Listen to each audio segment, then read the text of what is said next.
So, well, I guess we can just go over the couple of news articles that I pulled up. Not a whole lot going on otherwise right now. I do know that sales with the stimulus in terms of, we kind of talked about this, was it last week? Sales, are doing okay, it seems like, from retailers. I think the biggest issue is availability of product right now, but I'm sure as things kind of settle down, that will start to pick back up. Did anybody see the Philadelphia drone show? No. No, They I'm did. not sure what that is. So they did in Philly. I think it was yesterday. They use 150 drones to do a drone show. Kind of in honor of the frontline workers. It was put on by Verge Aero. Actually, my wife told me about it before I even read anything about it. But they displayed, like thank you and big hearts and Liberty Bell and stuff like that over Philly.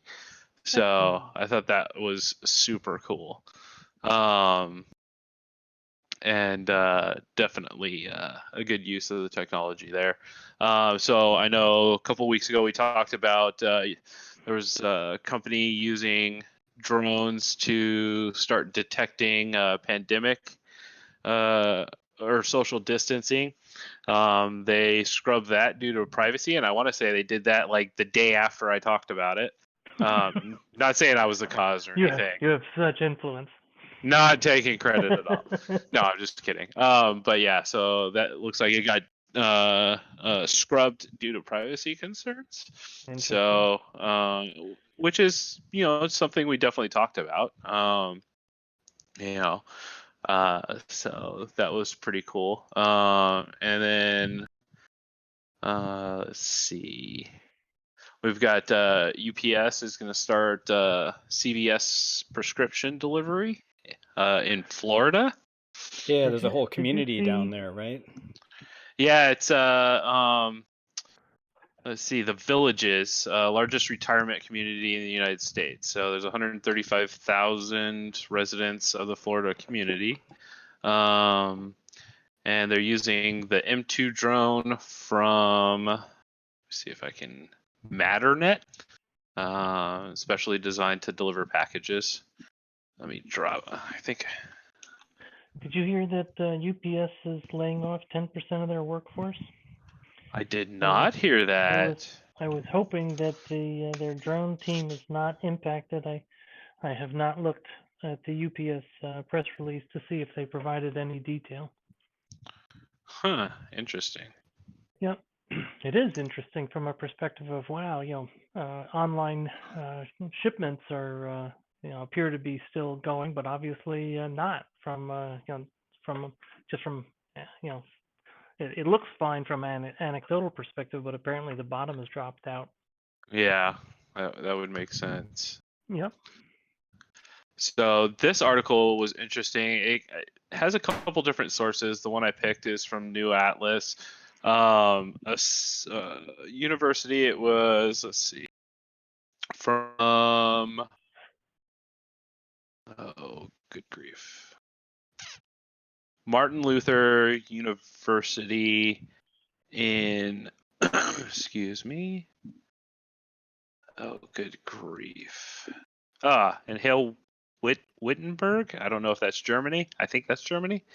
They did a study looking at the energy efficiency of drone delivery, and they discovered that delivery drones will, the headline says, delivery drones will use 10 times more energy than vans around town.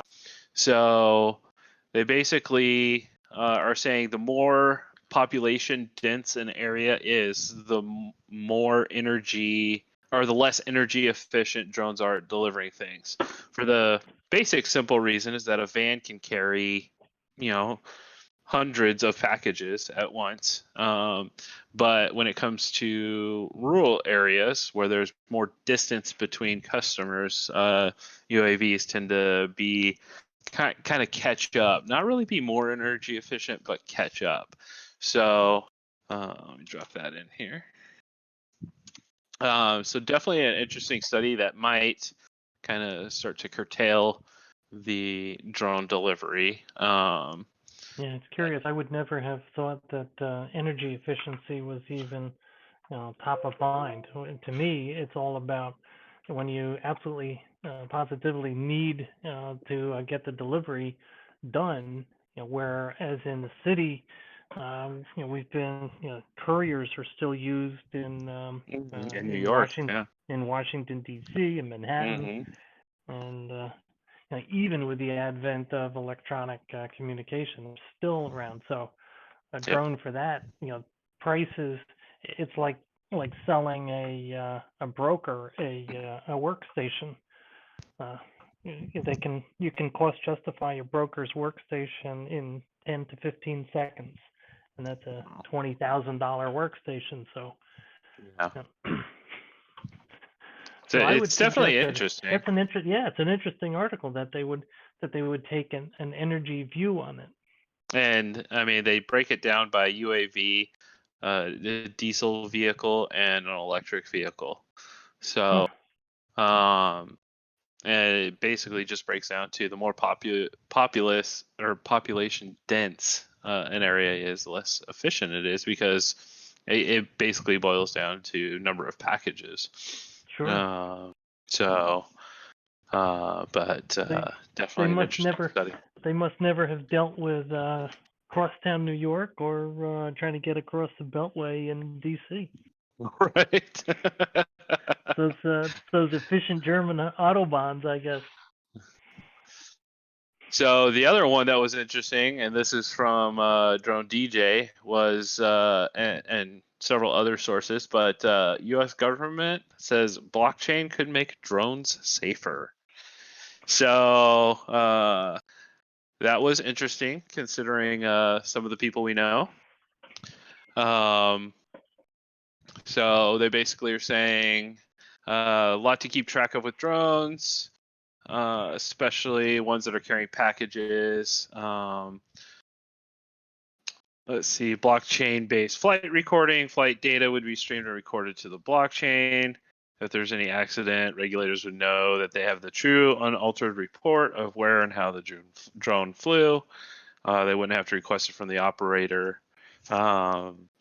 Organ transplant deliveries. Let's see, the paper has one especially dramatic example. Organ transplant deliveries by drone. With blockchain, everyone involved would have up to the second information on all aspects of the operation. This includes recording the drone's status, where it is currently, where is it headed, and at what speed. So I thought that was definitely interesting. Do you have an article link on that one as well? Absolutely. Very cool. Thank you. Yep. Let's see. And then we have an Iowa city is utilizing drones to sanitize stadiums. So they are, this was pretty interesting. They've got a heavy lift drone rigged up with like a underneath it. Yeah. Mm-hmm. And sanitizing stadiums so that nobody can be there. There you go. Not that type of sanitizing. Well, I mean, it might be a case for, what are you doing to be able to reopen, maybe? Yeah, and it's a cool idea, but if you can't have groups of people be there anyway, but right. Oh, this is a test run. Let's see, in Des Moines, Iowa, it's a minor league club. So, thought that was definitely interesting. Let's see. God, with so few people here, I was gonna ask. I was like, "What's everybody working on?" But well, you can still ask. Here. I could. So, what are you working on, Dan? Well, I mean, you could still ask the other people here too.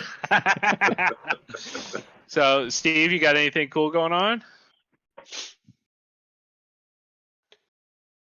Steve. Oh, sorry. Hey, there you are. No worries. Yeah, Just no, putting you on the kinda spot all of watching a sudden. movies, I know. feeding Let the me. animals. What'd you say, bud?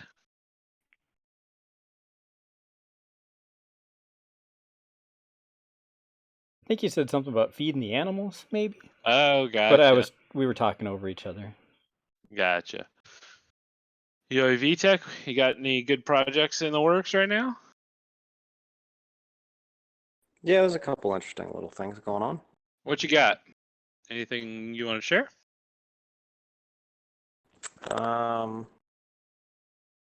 Yeah, I mean, I think I can share. Yeah, I'm helping a guy tune this 7-inch platform. He's like a PhD. I don't know if it's a military application. No. I'm sorry. That's something else. It's it is it's a camera drone application where he's going to use AI for tracking of.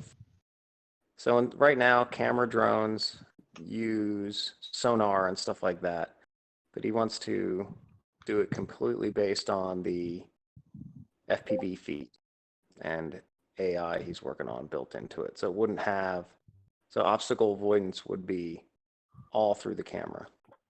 Cool. So, That's kind of cool. Is Iris the company who does a lot of that? It does visual detection of objects? yeah, I mean it's visual detection, and then he's working on like an AI interface. I mean, That's interesting. Yeah, I haven't asked him too much about it because honestly, it's not really buying business. He just needs help with tuning The actual quad itself. Yeah, it's a nice 7. Nice you to do it. Yeah, that's awesome. I wonder if it's using, just spitballing. Wonder if it's using like photogrammetry to build that image, or that's definitely kind of cool. It's using. I know it has like a high end, like it has an NVIDIA graphics card on it to do the processing, like a GPU. Yeah. Huh. Yeah, that's kind of cool. I did something with another guy. We had like a camera platform drone, but it had dual. It had, it was a 7-inch. It was an octocopter, but it wasn't 8 arms. It was 4 arms and blades up top and bottom. Okay, Ooh. gotcha. The reverse thing, Yeah. Mm-hmm. And that was an interesting tune. What was your payload capability on that? It was a lot. So he didn't have I guess the camera is some, $8,000 camera or something, right? It wasn't his. He was building it for somebody else. Yeah. So he was strapping a ton of batteries. I think he had some 8S batteries, like 2 8S batteries strapped to the top. Oh my word. Oh, you know what I mean? My to goodness. simulate the weight. Yeah, that's a couple pounds. Yeah, don't quote me on but he was strapping some batteries to the top, and the thing was, it was heavy. The PIDs were really high. We ended up for like, I think the D gains were like 80, the P gains were like 110. They were pretty high because it was so heavy. Mm-hmm. So, very cool. Yeah. Oh, I do have one piece of slightly interesting news I could share. What you got? The drone-related and RC-related Stack Exchange finally made it to the public beta. Oh, nice. So I don't know if people are too familiar with that, but Stack Exchange is a great website, and the drone one is designed so that if you have questions related to building, flying, whatever, drones, RC aircraft, you can go there and post your questions and people will answer them, and then you can vote on which questions are the best. So if you find somebody that's asked your question already, you can go there and see all the different answers people have supplied and hopefully find the correct answer or the best answer. And it works out really well for a lot of programming things, and hopefully it works pretty well for drone-related questions as well. I would imagine it would. Put a link here. Yeah, definitely. Yeah, I signed on to it as soon as I saw the note, and I was impressed that people were already using it, and there were some darn good questions and some better answers. So I was delighted. So in some ways, I think that can help out with us and what we're trying to do with education and point people there for some of the most often asked and answered questions and try to keep it up to date. Yes. Yes. Yeah, and I'll circle back to see if I can answer the odd question now and then. Yeah, that's definitely cool. I remember when this was kind of building up, so this is going to be cool. Yeah, it took it a really long time to get enough whatever approval or people to commit to it before it got to the beta stage, but finally made it. Yeah, absolutely. Yeah, it's like a major feat just to get. Just to get listed, yeah. Yeah, I was skeptical. Yeah, I was too when I saw how far they had to go. I get frustrated with Stack Exchange. I get why they do it, so they keep quality content, but it's awful fratty to me. Like, are you worthy of your Stack Exchange? Like, who are you? But I get why Stack Exchange does it. It just seems like a lot. I mean, it's no small feat for them to get what they got done. No, the hard part is like if you fail, like you can't come back and retry. Like, from what I understand. It's exclusive, yeah. So I got to figure out how to get more credits. Like I tried to upvote something. I guess you got to answer questions to get more credits. Yeah, post questions, answer questions, get other people to vote your answers up, that kind of thing, I think. Yeah. Cool. Well, that's good. Definitely going on my bookmark list. That's super awesome. I'm voting Dan's answers up. So apparently I've got a lot of Stack Exchange points. I don't know what I can do with them yet, but they're there. That's funny. So 210 questions, 397 answers, 98% have been answered, 478 users, so and 120 visits a day. So that's not bad. And I always think it's really awesome when somebody answers a question on there by posting that frequencies chart that I have and that you wrote the Get FPV article the article on? Yeah. It pops up all the time, which is awesome. That's awesome. Excellent. That's good. And Joshua Bardwell still brings it up in his live chats once in a while when people ask those same questions. Yeah. That's nice of him. I know Bardwell was a big advocate of your frequency chart, so I think he actually sent the original email to Get FPV saying, "Hey, we should do something with this." But yeah, that was super cool. He's definitely behind that, and it's a great tool. So no reason to not be. I had also, Josh, one point to bring up on the DAC. Yeah. And that is that so I'm leading a subgroup on safety culture for small commercial operations, and I'm working with the recreational subgroup on safety culture, and that's being led by Chad Boudreau and Rich Hansen of AMA. And I'm putting together a brief set of Facebook polls to approximate a survey, very simple, hopefully a total of no more than 4 questions, and I'll put them out, of course, on our Facebook group, and also probably a couple of the more popular groups. So this is part of our work to work with the FAA on influencing future actions with respect to safety. And so the objective of this overall tasking group is the FAA has asked the Drone Advisory Committee, what are the aspects of manned aviation safety culture that are applicable to UAS, and how might we get them incented and going, so that we're trying to help support and nurture a safety culture.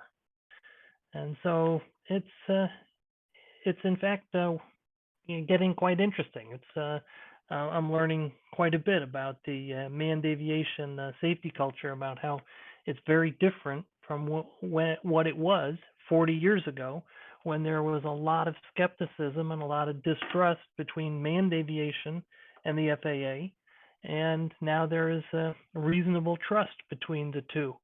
And they recognize that this is a process that where we are now is not a lot of trust or no trust, and how do we work to improve that? And so this is something that manned aviation has gone through.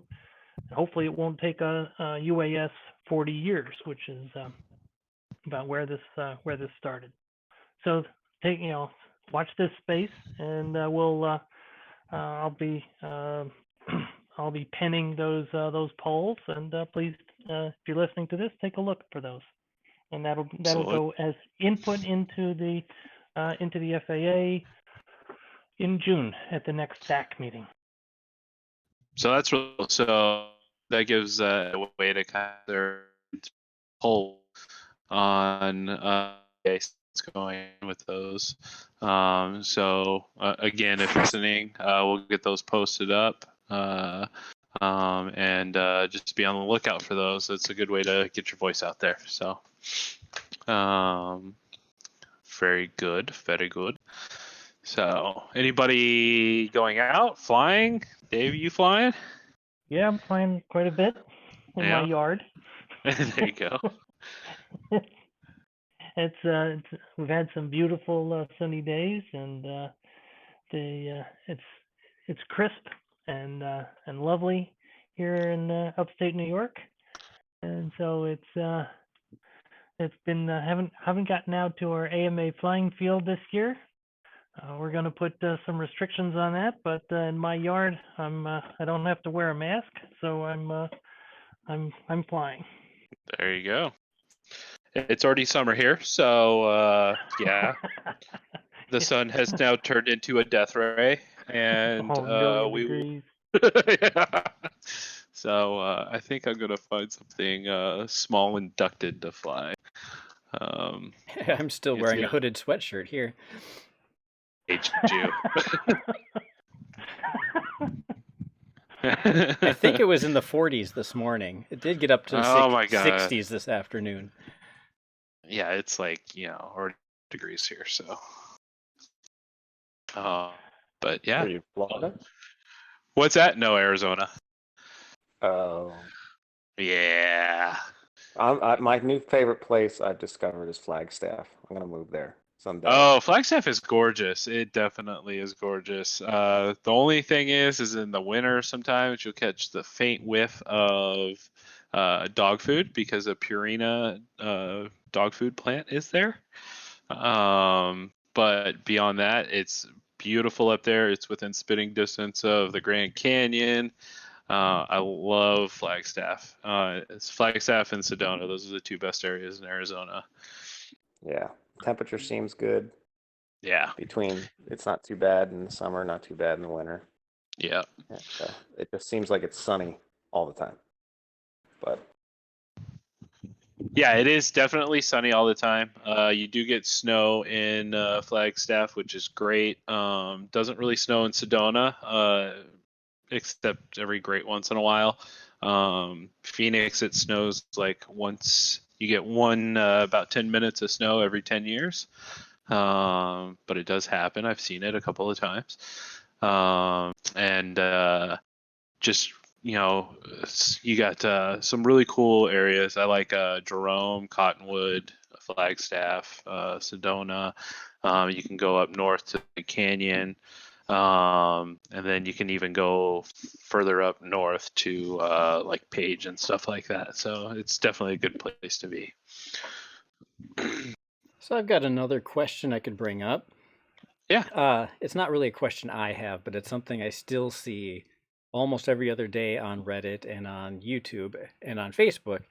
And that is, what's up with remote ID? Should I buy a drone now? Is the FAA going to take away our hobby? And these people haven't been following along. They're just sort of coming up to speed with it now. What is the FPVFC's official response to that? So I would say that it's still a great time to get involved in the hobby. I don't think there's anything that would suggest that it's not. Even if remote ID was going to happen in the way that it states, there's still several years out, and several people have kind of put it a very good way. I've been in the hobby for about 4 years, a little over 4 years, but at this point, it's another approximately 3+ years before all that would take effect, if it goes into effect how it was written before. So right now you've got a waiting process while they read and respond and hopefully shift the language based on the 50,000 responses, 50,000 plus responses. And that could take anywhere from 6 to 12 to 18 months. And then after that, it's a 3-year period to roll out the full remote ID. So you're looking anywhere from 3 to 4 years for that even to roll out. And so I would personally say that FPV and drone flying and model aircraft flying is definitely alive, and it's definitely well, and it's still a great time to get in the hobby. You got a long time. So when it comes to UAS and FPV, 4 years is a very long time, because the nice thing is with model aviation and with drones is the learning curve is less than it was when I started, and I'm sure less than it was when you started, Dave, or you, Dan. So you can get up to speed a lot quicker. But at the same time, the skills that you're going to learn with FPV and drones are going to be applicable to several other things like soldering and 3D printing and flying and working with a flight controller and PID programming and all that kind of stuff. Those skills are going to come in handy in other projects throughout your life. So as a tool, as a STEM tool, I think it's perfect. As a hobby, I think it's perfect. I don't think there is a better hobby in my book. But at the same time, I wouldn't be too. I would not hesitate to get into the hobby at this point in time. I think anybody is perfectly valid in getting into it right now. Absolutely. And as much as there's a lot of stuff we'd like changed in the proposal, hopefully they don't shorten that time frame for when it's going to be implemented into like the day after they release the final ruling or anything. Well, I mean, here's the thing though, is like, let's say, if you're looking for our official stance on a remote ID, we have it posted on our website. But I would say that beyond that, if they implemented, let's say all or most of the changes that we recommended and a lot of other people recommended, shortening that time frame is not a bad thing. Sure. But that would mean a lot of the current DJI drones are all of a sudden could be upgraded and be compliant for working as standard remote ID UAS. Yeah, and self-reporting, that's a perfect incentive for the FAA to get people on board, where you basically just go into an app and say, hey, I'm flying here, and in a story, right? So you can roll out a system like that much, much faster than something like what they were requiring with manufacturers and approvals. And I mean, simplest answer is most often the best answer. And so when we guesstimate that it may take a year for them to go through all the comments and come out with the final ruling, where do we get that information from? Is that based on some other NPRMs and how long they've taken? So yeah, there have been other previous NPRM. I mean, NPRMs are a mainstay of regulations. So these have been happening for a long time. But even from the example of, I want to say it was maybe the 107 when they rolled out the commercial. That one was beyond remote ID, probably one of the bigger NPRMs.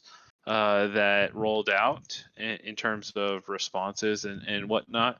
And I think that one was like an 18-month kind of period where they revamped and whatnot, or didn't revamp.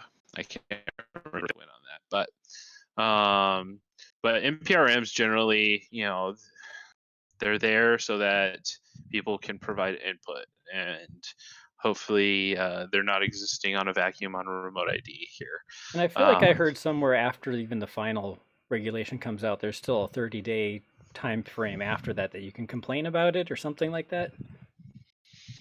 I'm not sure on that one. There might be. Yeah. Once it rolls out, we can leave more comments. There was a 30-day window that you could write in additional comments after March 3rd, and if the FAA had the ability to accept those comments, they could accept them. Is that what you're referencing, Dan? Or I don't remember. I thought I read something. At final. Yeah, at the final, like there's another 30 days after that, or at least before it takes effect or something. That obviously that's when you could do lawsuits and other things. Do they have to re-advertise it or whatever? Well, yeah, I think they do have to re-release that, and I would say the one good aspect of what the FAA is doing with their drone space is, they've got the drone zone. They are doing a decent job of informing people what's going on. So they've got the drone zone Facebook group, which is completely independent from the other FAA, from the larger FAA group. You can sign up for their emails, their newsletters, basically. I get the general FAA newsletter, and then I get the drone zone one as well. And then, of course, the final rule would be posted in the Federal Registry as well. Yeah, which is definitely a space that we watch like a hawk. So definitely, even if they want to try and be quiet about it, we won't let them. So so yes, long story short, still a great time to get into the hobby.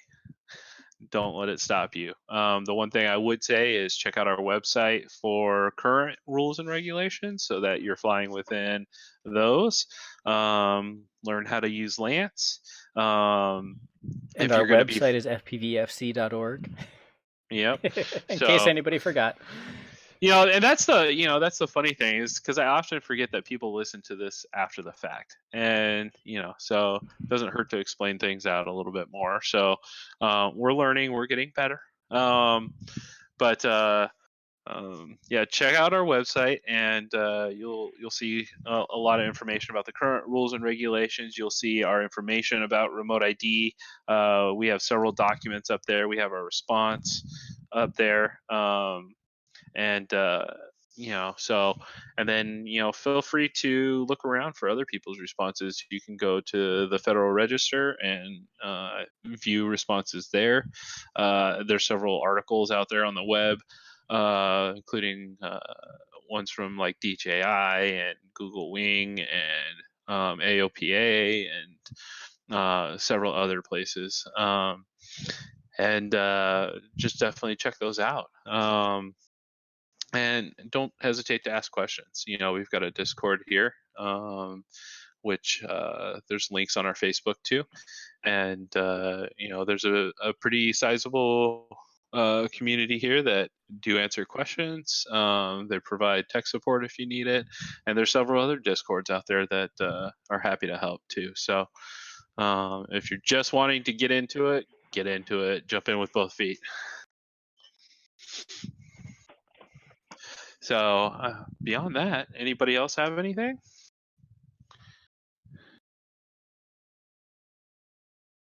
No? Can people still hear me? Yep, you're still there. Yep. Your internet connection's still working. Okay, just making sure because it was sketchy earlier. Yeah, I think. All right. So I think I will let y'all go and have a great week, and we'll see you back here in a couple of weeks. We've got some news or what's going on. Hear some things about remote ID. I think as things start to calm down around the the planet and the country, we'll start to get back to what's going on with that. But with remote ID and what's going on with the FAA. And Dave, you're still doing DAC meetings, right?